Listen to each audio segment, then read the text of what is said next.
Two,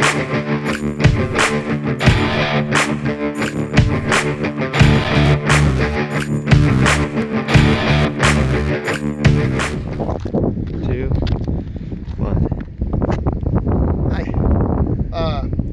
Welcome to this really cold and windy place. This is a secondary move or a used mobile home that was moved to double wide. They asked me to look and see what kind of damages were done by the shingles by traveling down the road at 60 miles an hour or 50. And you can see where the shingles have broken. It's kind of old shingles to begin with. You can see where they've been repaired. But I think she can get another year or two before she has to put a metal roof. If you look towards the front where the tongues are, you can see all the wind damage caused by the winds rushing over the roof. A lot of times they'll put like an air dam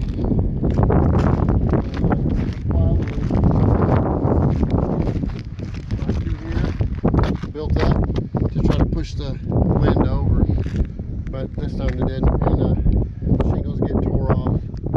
So but they put new shingles on the ridge cap, and so we'll have to come back and fix places like this. And this is what you should expect with a used mobile home with shingles. You should expect to see some damages similar to this when driving down the road.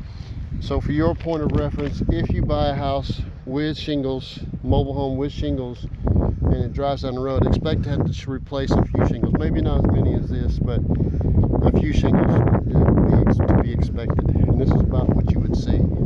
So head around there.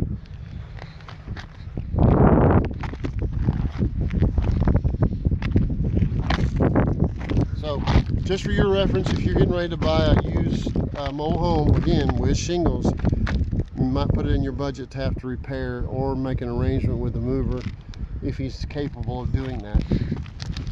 So put that in your budget.